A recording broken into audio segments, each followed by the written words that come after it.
another money mindset session. We're actually going to be going over the scroll marked five again. I did do that a lot earlier, but I want to go back over because this is a very important scroll. Now, I know I've been getting a lot of feedback on the money mindset sessions. A lot of people are liking it, so I hope you're enjoying it too, especially if this is your first time here. So, before we go over the scroll mark five, let's just do a quick recap of the first four scrolls. The first one is saying you're going to begin a new life and you're going to dedicate this new life to actually good habits that are going to help you progress to where you want to be in life. We all have bad habits and we can improve our habits. So you start the day as new. Every day we wake up is a new day of being yourself. So guarantee you will persist until you succeed. You're not going to quit anymore. You're not going to give up anymore. So many of us, and I'm included, had those go year after year after year. And it's because I kept quitting. I kept giving up. I wasn't persistent. Until I started persisting is when I started realizing I was never failing. I was just learning lessons to become a better version of myself. And so you want to always persist until you succeed. The scroll four says you're a miracle. You are nature's greatest miracle. You had probably a one in a certain amount of billions of chance to get here. You came here for a reason. You are special. You are a miracle of God, the creator, whatever you call that entity and how you worship it. You are a child of that creator. So you need to realize you are a miracle and miracles can come through you. And then let's get back to scroll five. And the reason why I wanted to do this one again is because this is very important. This is the one area most of us don't understand. And it is, I will live this day as if it is my last.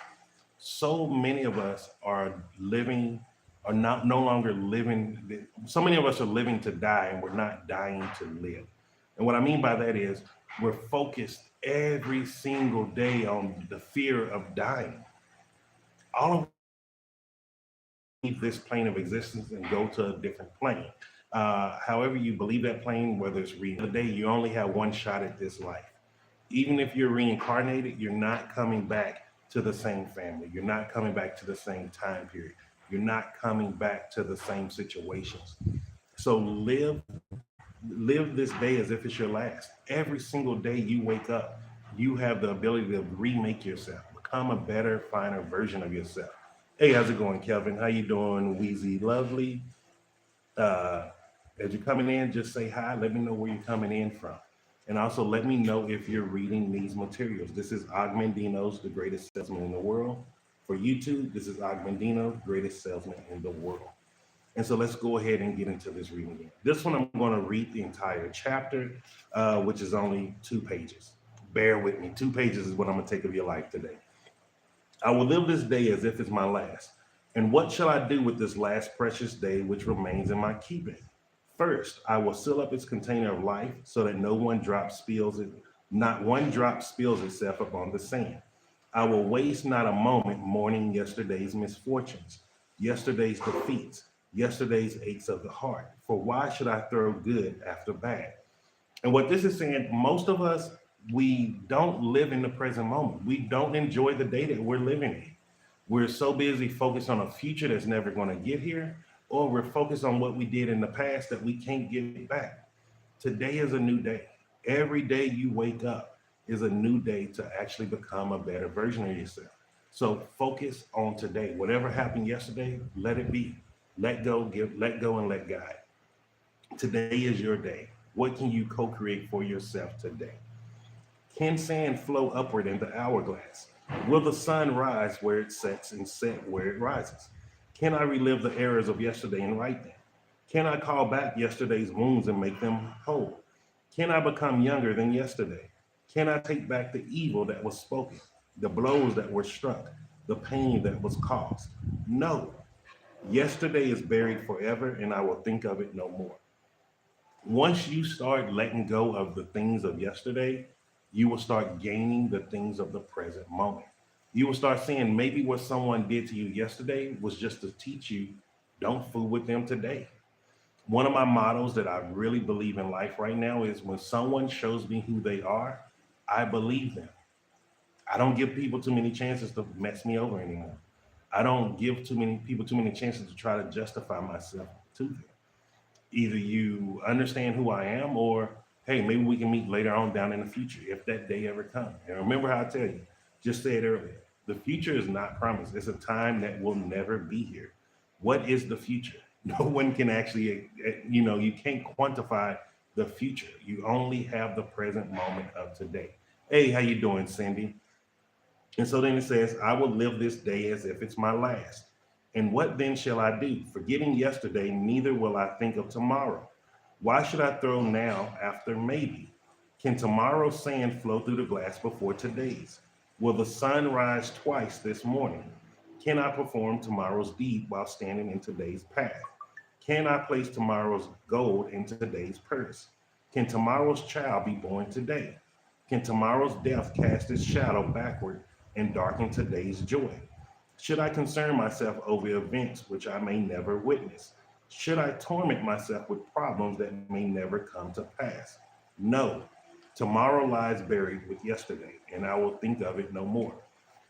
And this is what I just said. Tomorrow is not promised. Who knows what tomorrow is? We have never in the history of man seen tomorrow. No one has seen tomorrow.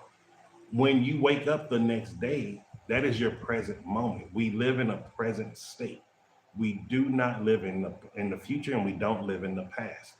The way we have been taught to think, especially if we're English speakers, is to think in presence and past. English is not a positive present moment language.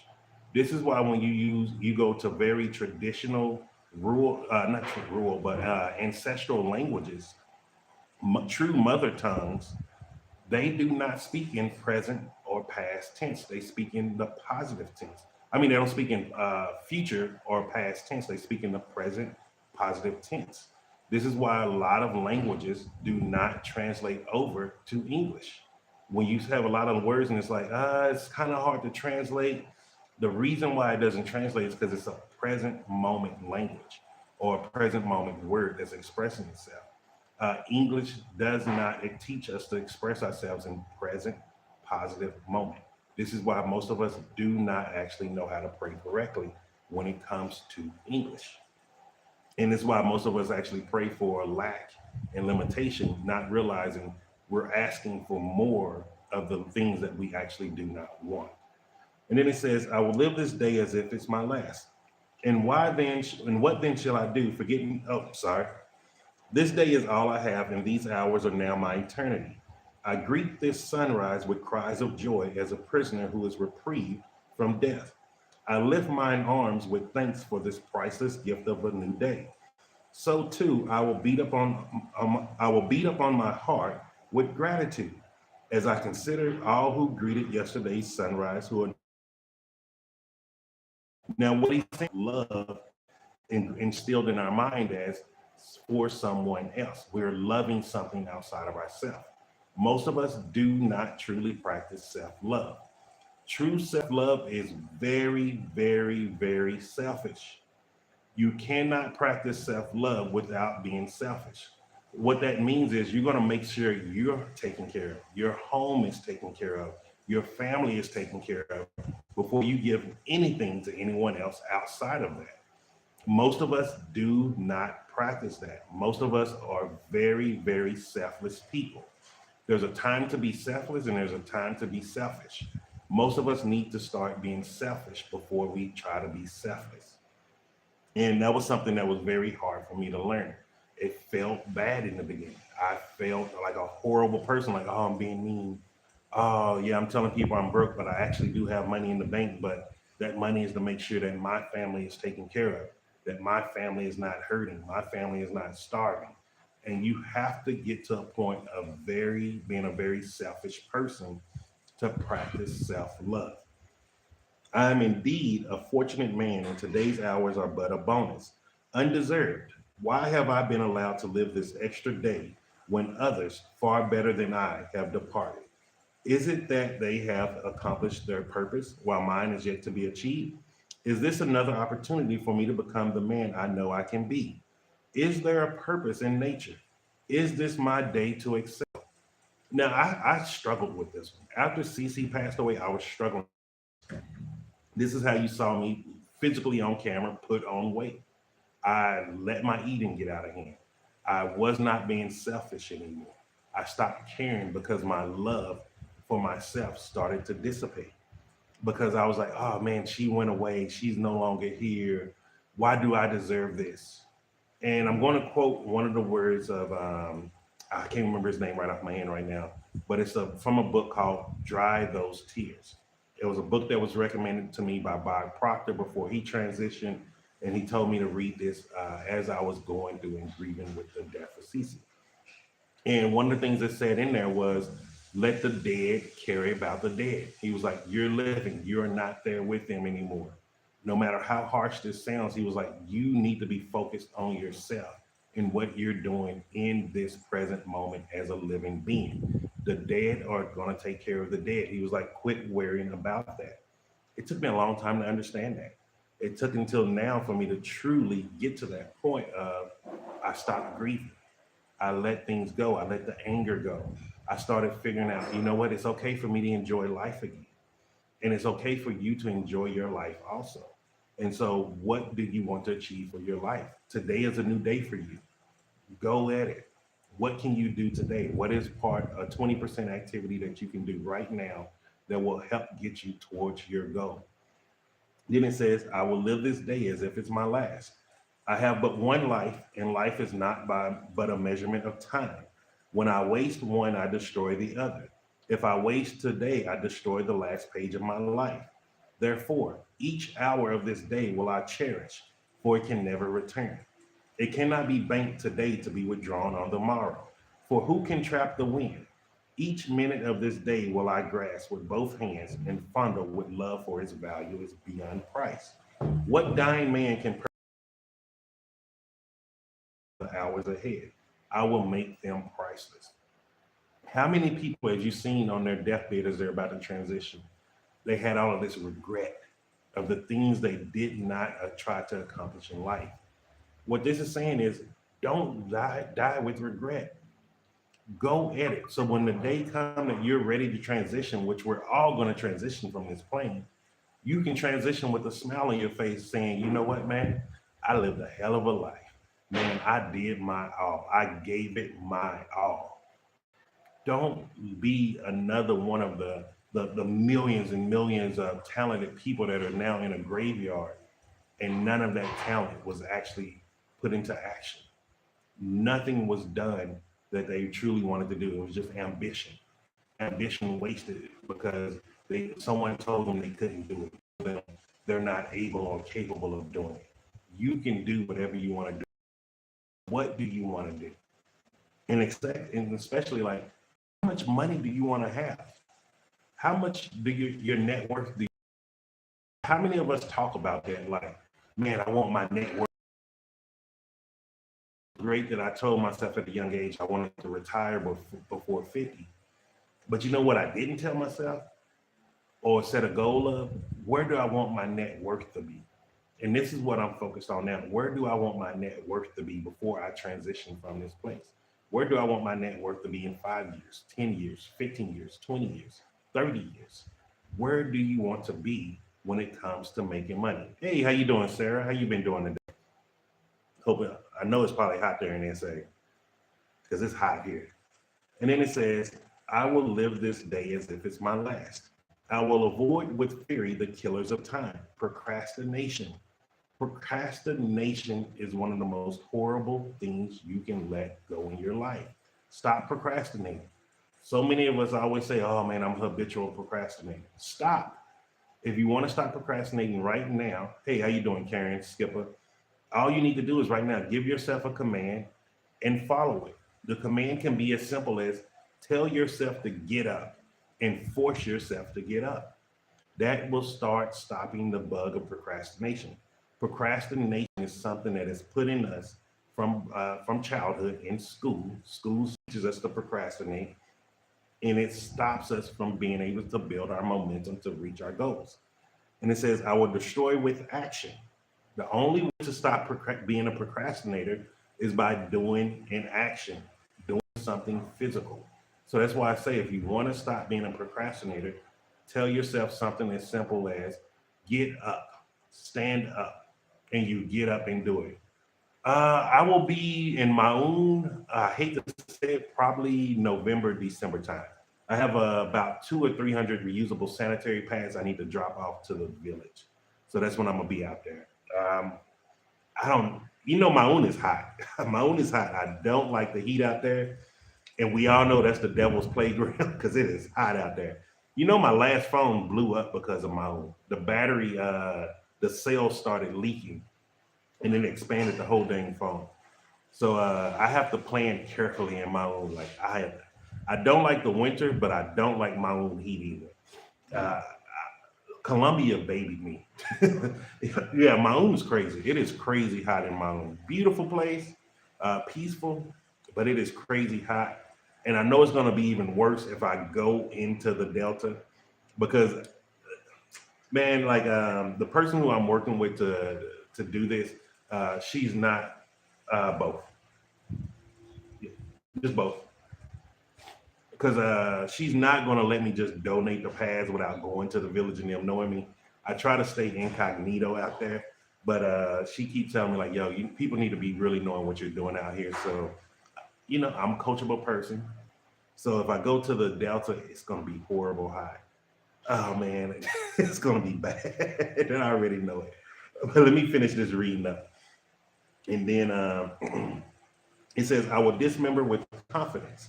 Whether idle mouths, I will listen not. So people who are not talking about goals, especially goals that are in line or in sync with you, don't listen to them. The gossipers, the naysayers, they're just telling you stuff that they can't do because they're not willing to take action and do it. Don't listen to them at all. Henceforth, I know that to court idleness is to steal food, clothing, and warmth from those I love. And that's telling you the more you're not going to help better from my mom. It took away from me not showing up as a digital marketer, doing my job properly, creating the products I'm supposed to be creating, doing these lives just like this here, talking about financial awareness or financial literacy and financial freedom. I was not being of service because I was not in action.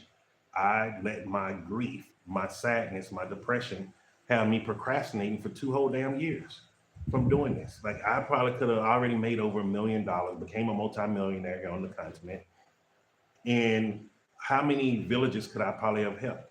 How many sanitary pads could I have put together? How many machines could I have bought to create a whole factory that's making it on my own?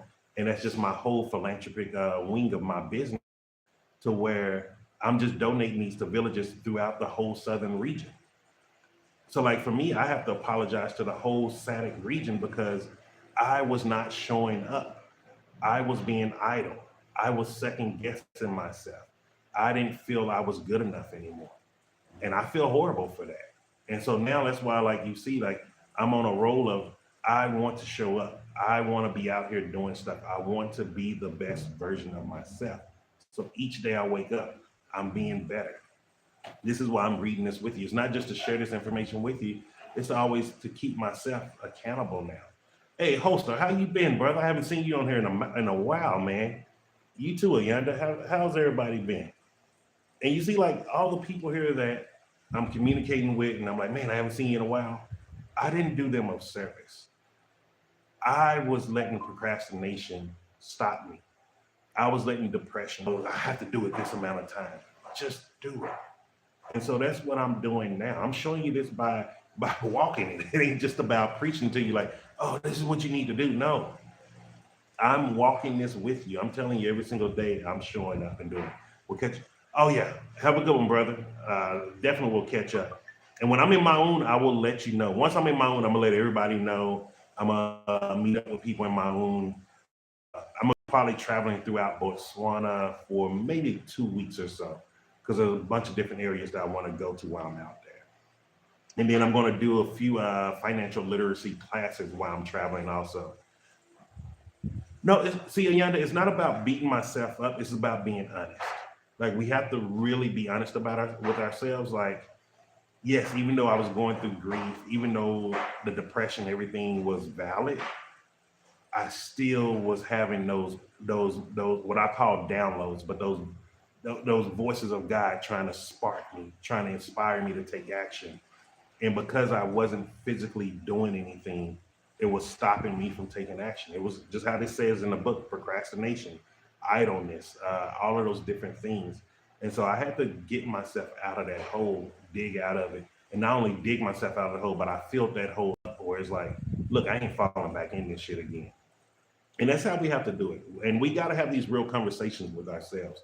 Um, it's nice to to to make what's the word I'm looking for, to make justifications for some of the things. But at the end of the day, I knew better.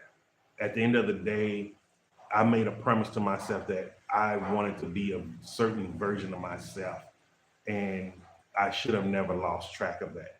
And I lost track of that because I stopped loving myself. I put too much love into someone else, and I didn't fall back on my gratitude. And so I had to learn how to become selfish.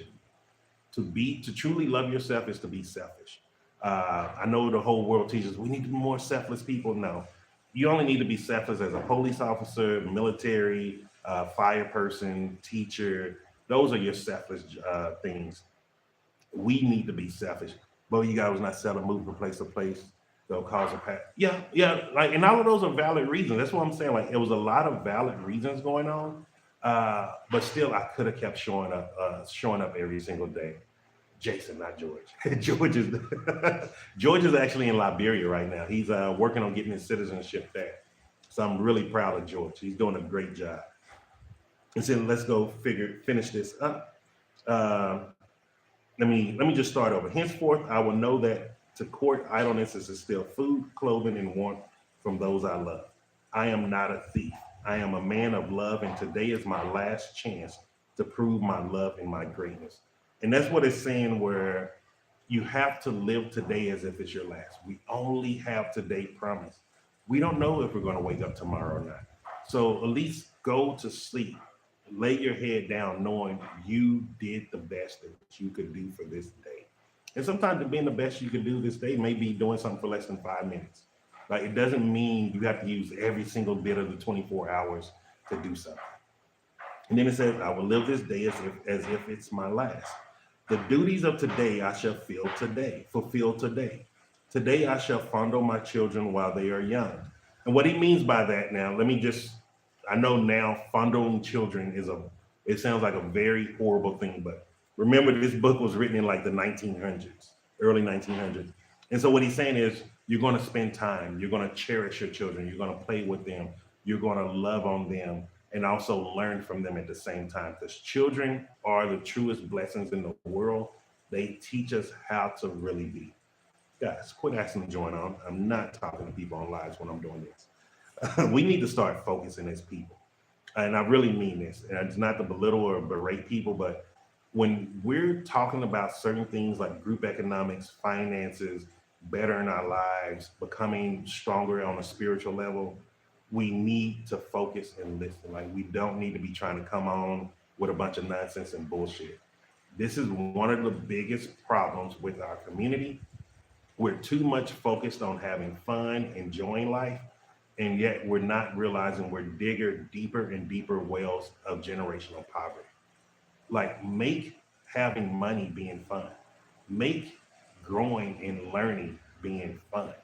The things of going to clubs and drinking and all of that shit being fun, the only reason we think it's fun is because it's marketed to us.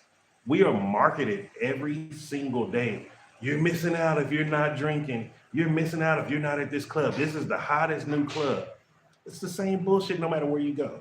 Like, I was talking at lunch yesterday. I was talking with some people, and I'm like, I haven't been to a club since like 2003. And I told them, like, after I went to South Korea in the military, there's nothing else in the world that I could see in a club that's going to interest me. And when I explained to them what some of the things that I saw there, I just started laughing and crying because we all were just laughing because we were like, really? You seen that? Really? You did that? Really? That happened? Like, guys, like, going to the military at a very young George, what's up with you, bro? I was just talking about you, man. How proud I am of you for going to Liberia and reestablishing there. But like once you've done certain things at a very young age, like going to a club, you good, you're good. Hmm? Yes, yeah, that's fine. Going to a club now, it is so boring. Like the things I've seen, I can't talk about them here on this platform. But like if I when I tell people some of the stories or the things I experienced in the military, they're like, "Yo, that's crazy."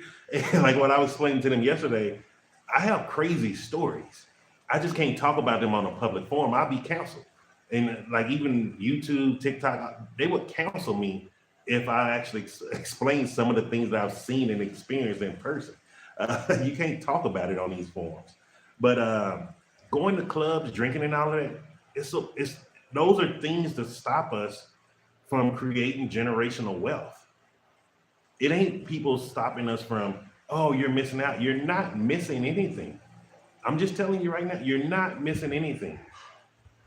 No matter who you talk to and where you go in the world, who you talk to in the world, by once you're in the club, once after 10 p.m., it's just more and more of nonsense. By the time midnight come around, majority of the people in the club are completely shit faced drunk. Now you have to worry about your physical security. You have to worry about as a woman if you're going to be able to get home safely. Like I'll tell any woman right here, and once you're in a club after 10 p.m., you need to go home. You need to go home. There's nothing there. You're not going to find the love of your life. You're not going to find a decent or good guy there. When I was out clubbing at those times, you know, want to know why I can say that? I wasn't a good, decent guy. I didn't have good intentions. I was just there for the flesh, the carnal sins of the flesh. I wasn't there for anything else. And it's the same thing now. Like people are like, well, you're older. Guys, shit don't change. You can go back to watching club days from the 1980s, 1970s, 60s, 50s, 40s. It's the same shit. Nothing is different. I'm not gonna lie to you about it. We're so used to being lied to now. When we hear the truth hurts. It don't feel good. And that is the problem. We need to stop going for the things that feel good. We need to be focused as a generation on money. We need to be focused on passing down the knowledge of money to our next generation. You know, here's the sad truth. And I was watching this today while I was in the car driving around Lusaka. And I was just watching people. I was looking at the phones they're carrying, the things they're buying. Why is it Black people worldwide, not Africans, not Black Americans, Black people worldwide, we are the biggest consumers that get every other culture rich. Any culture knows if they want to get rich fast, sell to Black people. Black people are the biggest consumers, and we have the least amount of generational wealth. Our generational wealth is so little, you might as well say we're the same as remote tribes. That is how much our generational wealth is. But yet we are the biggest consumers. Every other culture knows you can go into any Black neighborhood, rich or poor, and you will get rich off of them. They will take care of you for at least 3 to 4 generations. Why is that? Every other culture knows that. Like I was talking to Mr. Johnson, who's one of my drivers that I'm working with here the other day, and I was telling him like, you know, if you go to America, you go to the Black neighborhoods, it's the same as here. There's Indians and Chinese that own all the shops. We call them corner stores, but they're tuck shops. Hey, how you doing? Oh man, I'm about to butcher your name. Zipatele, how you doing? I'm sorry, my South African brothers and sisters. Y'all names be tongue tying the hell out of me. Zipatele, I think I'm saying it right. But if I'm not, please forgive me and teach me when I come back. But like I was explaining to them, like even in America, you go to the Black neighborhoods, all of your corner stores, which is our tuck shops, you know, same thing as here. It's owned by Indians and Chinese. Our restaurants owned by Chinese. Oh, TH equal T. George, you gotta teach me, man. George is the linguist here. He knows how to break down languages way on an understanding is way better than me. I'm an analyst. Being an analyst is my strong suit. languages is not my strong suit, but analyzing places, breaking it down, and understanding how I can look at go to different countries and understand things and figure things out. That is where my strong point is. The language, no. I can pick up language after a while if I'm just listening. But just really understanding it the way George does, man, George amazes me. He should have been a linguist in the military. They really missed out on that.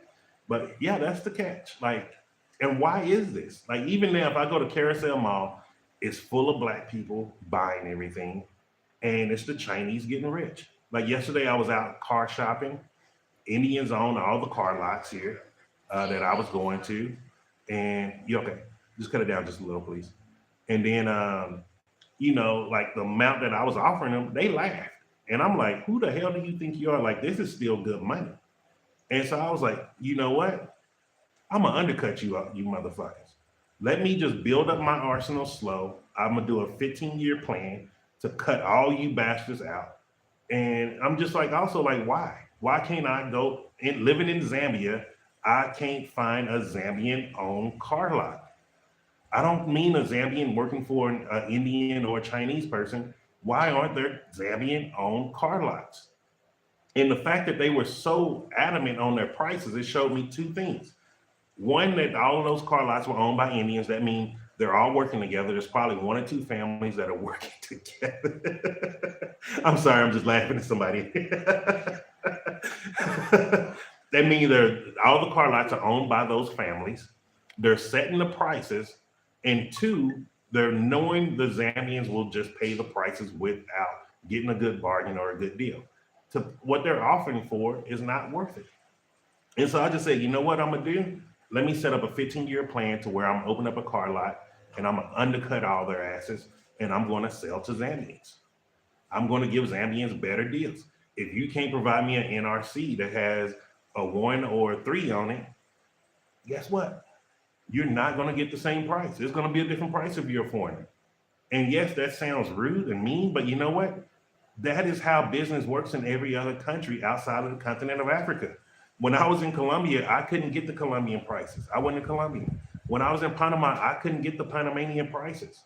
If I go to Korea, I don't get the Korean prices.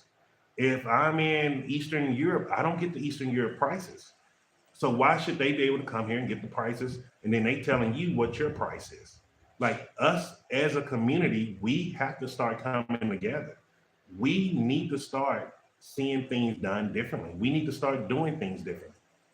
Too many of us have been taught, go to school, get a good education, get a good job. That's just saying go work for somebody else who dropped out.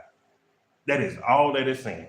Go work you go put all of this energy into getting a damn education so you can go work for another person, get their family rich for generations, while now, once you finish working and you transition and pass away, your family is going to have to figure it out for the next generation from scratch. We need to be tired of that. We need to start being angry at being poor. I'm tired of it. I'm tired of seeing black people begging. I'm tired of seeing black people wearing Louis Vuitton, Gucci, all of this bullshit, and yet they don't even have a house to pass on to their kids. I'm tired of seeing black men wasting generational wealth in bars, in clubs, on alcohol, which we have no generational revenue from. We're not getting any return of interest from this. We don't own any of these companies, and yet we're struggling to pay our kids' school fees. We need to start reading these books. We need to start understanding the laws of money. We need to start understanding how money governs us. We need to start making money our servant. This is important stuff. Like, until we start doing this, nothing is going to change. Nothing's going to change. We can keep crying, praying, waiting on Jesus to return. It's not going to change. Even Jesus was angry when he went and saw them gambling. He kicked over the tables. Yes, Jesus flipped tables too. We got to start reading this Bible. If we're going to say we're Christian, read that Christianity doctrine for yourself. Stop listening to this preacher who's asking for a collection plate every goddamn Sunday while he's driving away full, belly full, and you're going home hungry just eating on Nshima. Let's stop this. And this is for Americans too. Like, this isn't just for the continental Africans. It's the same thing in America. I grew up seeing my grandmother going to church every single day. If she just had 50 cents in her purse, she would give it to the collection plate. And then she's sitting here, trying to figure out how to make the meal at home, eating canned spam. That's bullshit. I'm tired of it. And I hope you're tired of it too. Like, we need to come together as people. We got to quit, worshiping, the Mansa Musa, he was the richest man in Africa. We can be the richest people in Africa right now. We can be the richest people in the world right now. We do not need to be working for other people. We need to be focusing on our financial literacy and then getting financially free. Stop wasting money on dumb stuff. Stop going into debt for dumb stuff. Become financially free and then start creating generational wealth together. That's the only way to do this. It's not a secret. The biggest secret is that they're telling us that we need to go work for someone. That's slavery. If you don't like the word slavery, you can use indentured servitude. It's the same thing. At the end of the day, we still live in a slave world, and the majority of people that are enslaved are people who are working for others. Like I tell people, I haven't worked in almost 14 years. I'm not working for anybody anymore. Even when I had a chance to win a competition to work for Tony Robbins, I was all excited at first, and I was like, hold up. If I'm working for him, that means he's telling me what I'm worth. Nobody tells Jason what he's worth. I tell myself what I'm worth. And I know I'm worth so much that I can't put a price tag on my head. I am not willing to work for anybody, even a billionaire, even a multimillionaire. I don't care.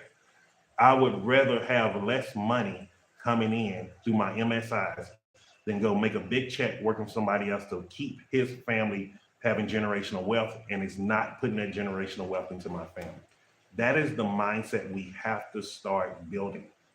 And once you work on your financial literacy, you're going to build that type of mindset. You're going to start realizing, oh, if you're offering me, let's say you're going to pay me $100,000 a year, you're making at least 10 million off of my work. So if you're making at least 10 million and just willing to give me 100,000, why don't I just go make 60,000 myself and then learn how to turn that 60,000 into 6 million? Because if you can make that 10 million, I can make just as much as you. No one is better than you. So please remember that. Let's finish this up, and then we're going to end out, because I need to go ahead and eat, man. It's been hot. I've been ripping and running, and I'm starving. And then it says, I will live this day as if it's my last. And if it is my last, it will be my greatest monument. This day I will make the best day of my life. This day I will drink every minute to its full. I will savor its taste and give thanks.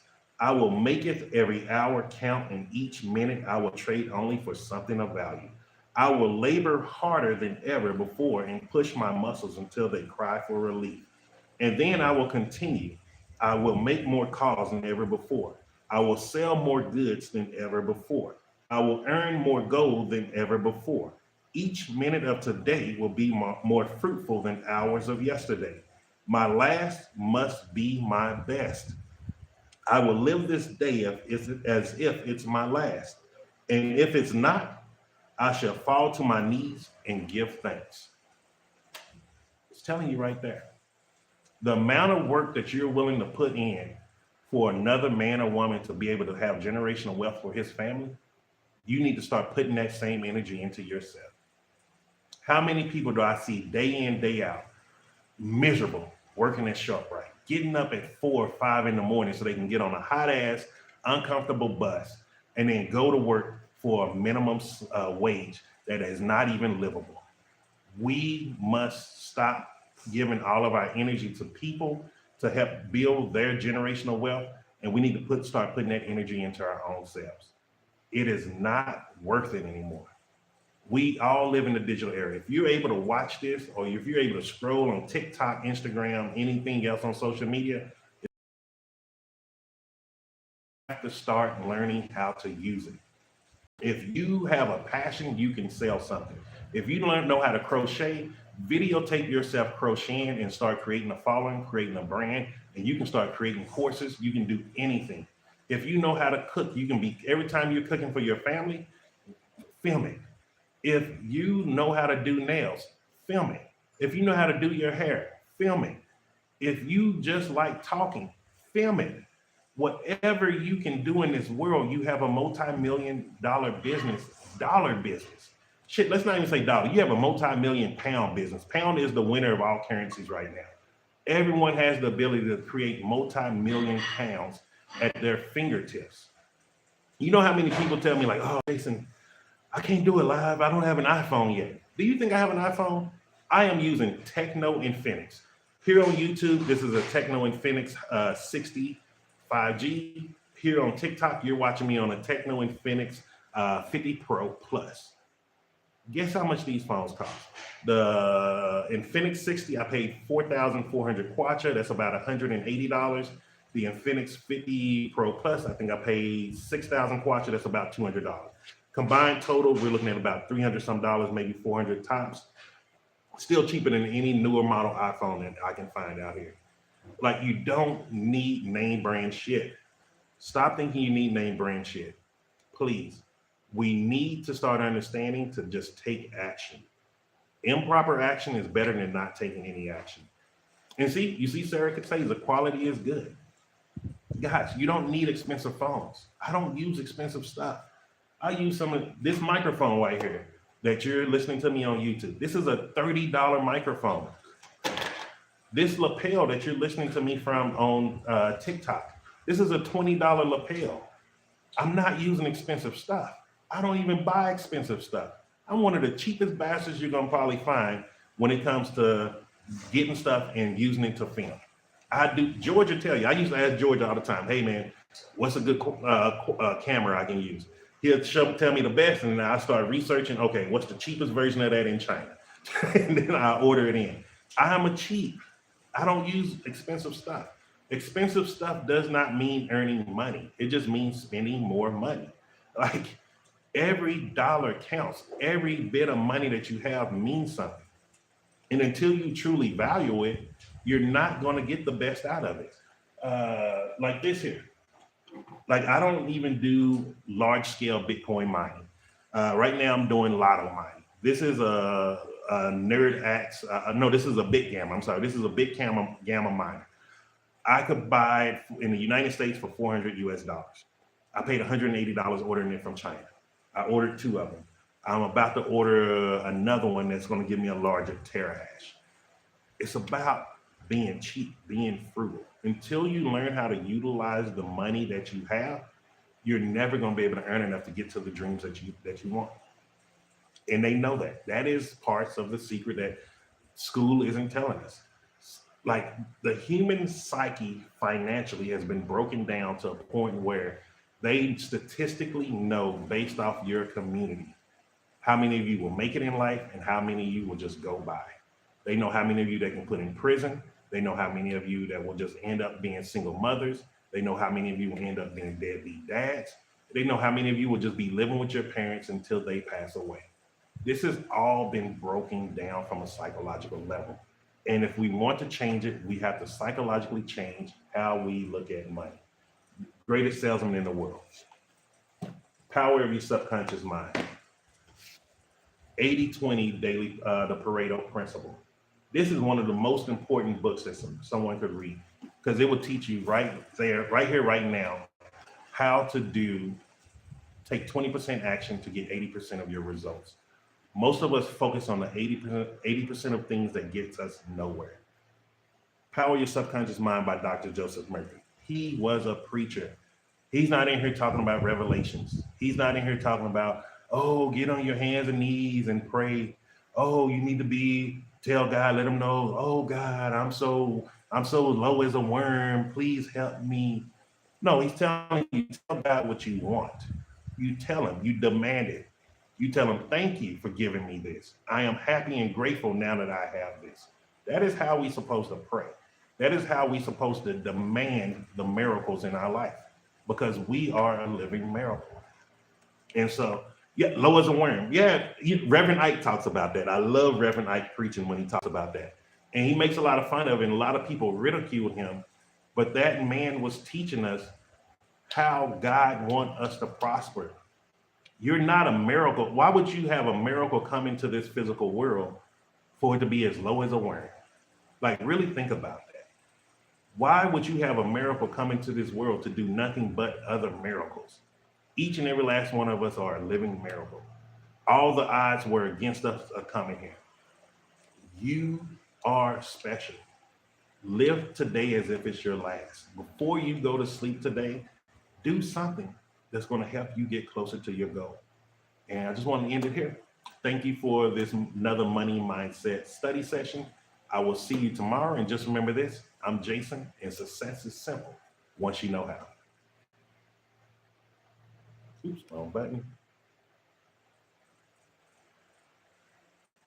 All right, YouTube, see you tomorrow.